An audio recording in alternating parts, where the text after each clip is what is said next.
कहने का आशय क्या है, कहने का भाव क्या है? लोगों को इकट्ठा करो, चीज़ों को इकट्ठा करो, फिर वो चीज़ें एक दिन व्यर्थ हो जाती हैं। जो जो भी आज आपके लिए अचीवमेंट हैं, एक दिन जीवन के अंत में वो लायबिलिटी बन जाते हैं। एक लड़की थी, वो आश्रम में गुरुजी के पास आया करती थी। एक बार लड़के को लेकर के आई, उसने कहा इससे शादी करना है। वो कहती थी इससे मेरी शादी हो जाए गुरुजी, मैं सब सह लूंगी। इंजीनियरिंग पढ़ती थी, वो लड़का भी इंजीनियर था, बहुत अच्छा था। इससे मेरी शादी हो जाए, जीवन में जो कुछ है मैं सब सह लूंगी।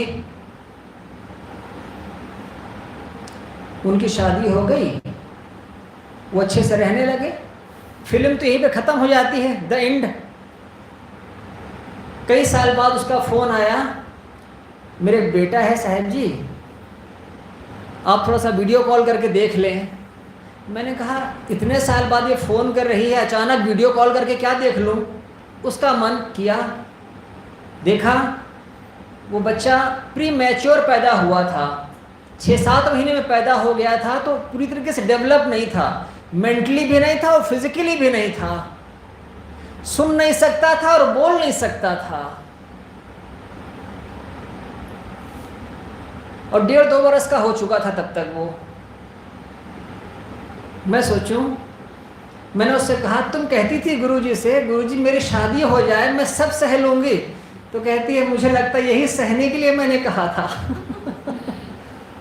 यही सहने के लिए ही मैंने एक दिन जो चीज़ बहुत बड़ी लगती है, जीवन के थोड़े ही समय में वो एकदम खट्टी हो जाती है।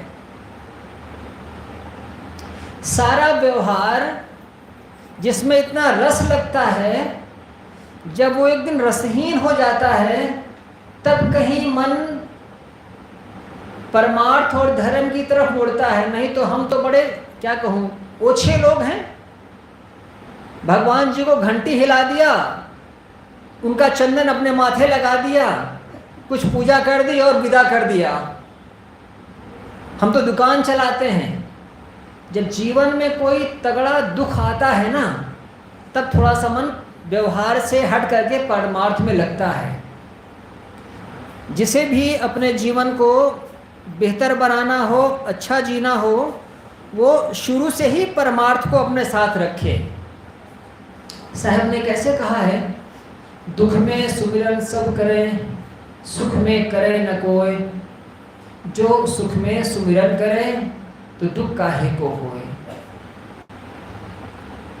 कबीर साहब का ज्ञान मिलना नेपाल में बड़ी अद्भुत बात है। कल वो देवी चर्चा करती थी एकांत कोना में कि अनुराग दास जी का बड़ा नाम है, उन्हीं की वजह से लोगों को कबीर का ज्ञान नेपाल में मिला।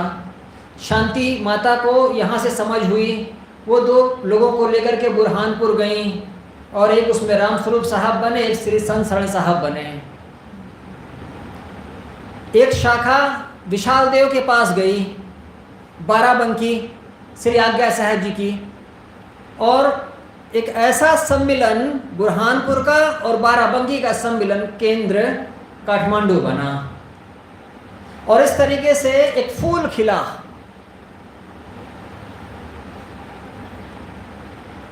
ये जो साहब का ज्ञान है, ये जो बचा रहा है, इसने बड़े उतार चढ़ाव देखे हैं और उतार चढ़ाव अभी आगे भी होंगे। लेकिन अगर ये ज्ञान का दिया बुझे ना, बचा रह जाए, तो ये हम सबके जीवन के लिए पथ प्रदर्शक होगा। और जब कभी मन में दुख हो, पीड़ा हो, संताप हो, कष्ट हो, दर्द हो, तो वही ज्ञान, वही संत, वही मंदिर हमारे जीवन का आधार बनते हैं। कुछ थोड़ी बातें निवेदन मैंने प्रस्तुत किया, अपनी बात को यहीं पर विराम देता हूँ। बोलिए सद्गुरुदेव की जय। सद्गुरुदेव को जय, सद्गुरुदेव को जय। साहब जी ने अपनी बात बहुत ढंग से रखी कि सद्गुरु कबीर साहब के जो मौलिक ज्ञान है, नेपाल में एक